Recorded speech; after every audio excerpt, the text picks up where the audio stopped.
Joining me now, my friend Mike Cernovich. He and I have some great conversations about these useless Republicans from time to time. Figure we might as well do it on camera. He is the creator of Hoax. By the way, that hoax you made years ago, Cerno, that thing has held up so incredibly well. If you want to understand how the media creates stories, like the model you laid out, they use it all the time. It's amazing how consistent they are. Yeah, conceptually, not much has really changed. The tactics are the same. The strategy's the same. Even if the stories are different, it's all the same.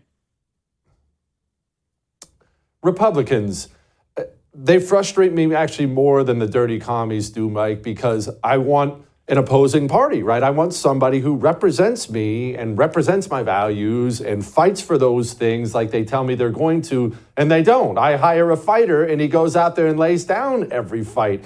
Who are the worst of them? Is it McConnell? Is he the worst? Yeah, I understand your sentiment because I share it too, because I live in California and I hear all the time, oh, commie foreigner this, commie foreigner that. Okay, bro, who'd you send in Oklahoma? Oh, Langford? Who's going to do an amnesty deal and rolls over Chuck Schumer? Great job, guys. So at least I know that I'm occupied and I'm not any kind of delusion. Whereas people who, Cornyn, probably going to be the next majority leader. If the Republicans take the House, we'll have Texas, right? That's probably who it's going to be.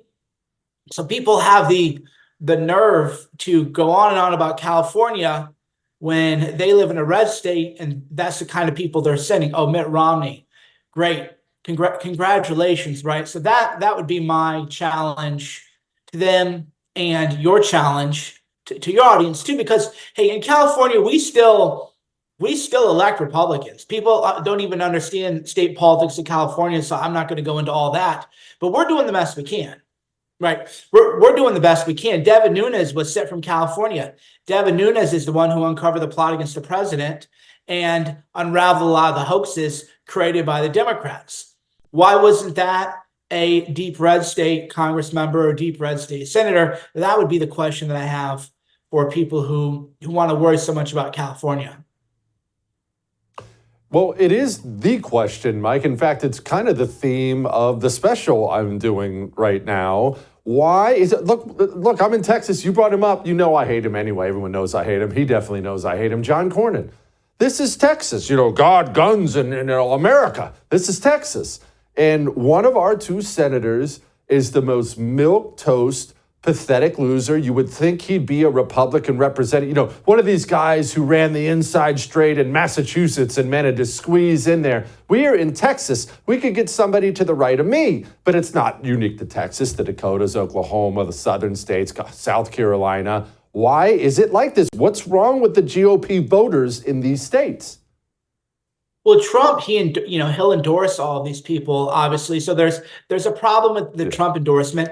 The biggest problem I have, and I post this on X, maybe ineloquently, is Christians are too worried about someone Christian, right? Oh, this is a man of God. Oh, Lindsey Graham goes to prayer breakfast, bro. If you think Lindsey Graham is somebody who has deeply held religious beliefs, get real, right? So the problem with the Republican voter base is that there's a naivety that flows through Christianity to where they think, oh, this is Speaker Johnson's an evangelical. He's a man of God, right? And what I've said is, let's just be real. The person who gave the most to the pro-life movement and the Christian conservative movement was Donald Trump. And Donald Trump was not living this Pharisee life of, oh, I'm at prayer breakfast, let's have a bagel together and in Jesus' name and everything, and not to mock the Lord, but to mock the people the Pharisees who perform like that publicly. That's the biggest problem. So be Christian. Christian's great. But somebody telling you, oh, I'm a Christian, you need to vote for me, I'm going to bring back God and everything. I don't know how many more times you got to fall for that kind of stuff, man. Vote for the person who's going in there for outcomes. The person's religious views are completely irrelevant, not even because not from a separation of church and state thing, but from a take it off the table, right? Because what I've learned growing up in church is everybody who learns this in church, if you spend enough time, the people who tell you their religious views all the time are the ones that have to tell you because it otherwise wouldn't be obvious.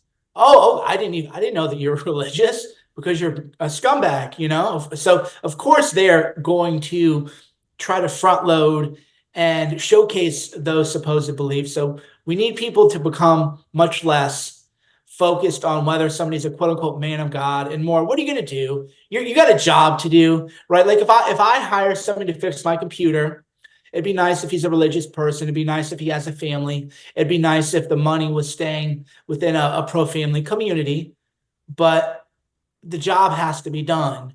And that's what voters need to be taking accountability for and asking themselves, right? Is this guy going to get the job done? Mike, why aren't the Christians in office? Why aren't they harder, tougher men? Look, we can make it about Mike Johnson since you brought him up, but he's just the latest example. You know, we elect this guy by every account, and I know many people in Congress, as I know you do. Personally, this is supposed to be a really wonderful man, a really genuine human being, and, you know, devout Christian man, which I personally love. I prefer that, but just gets there and can't grab his ankles fast enough. Why? I don't understand the connection. Why?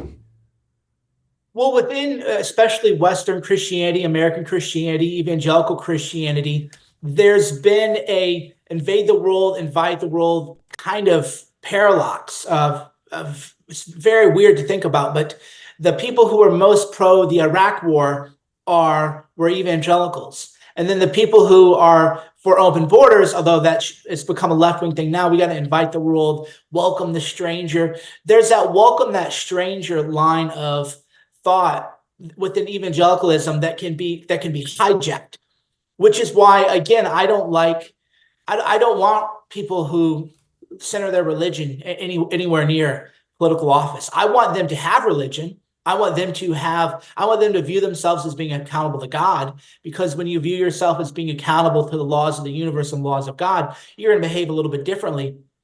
But I don't want anybody who leads with that. I want somebody like Donald Trump who says, here's what I'm going to do. Now, you and we go back and forth on X all the time about how Trump has failed in so many of those promises. So obviously there's a sliding scale here.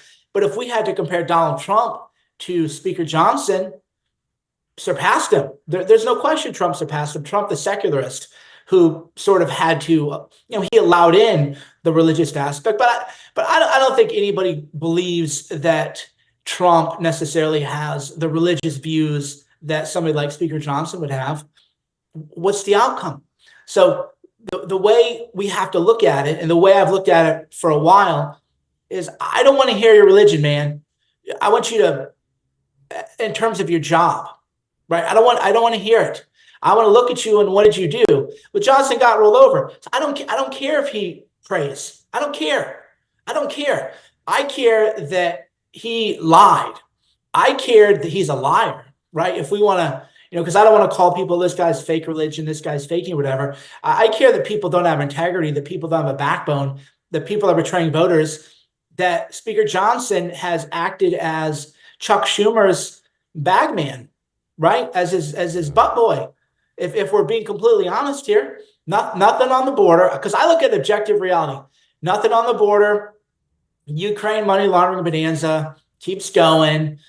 Hakeem Jeffries is going to protect him, obviously. So there's no point in even Marjorie Taylor Greene, and there's no point in even doing anything like that right now.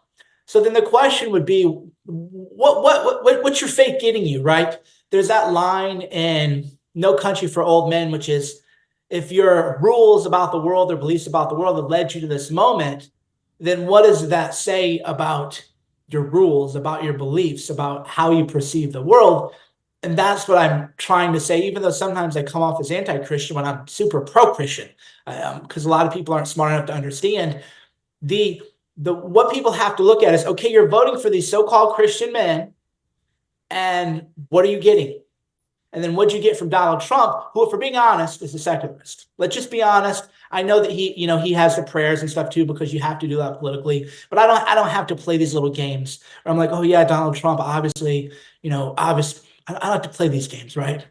So the reality is, who are you getting the most results from? And you're not getting results from people like Speaker Johnson, Mitch McConnell, Lindsey Graham, and all these other people quoting Bible verses.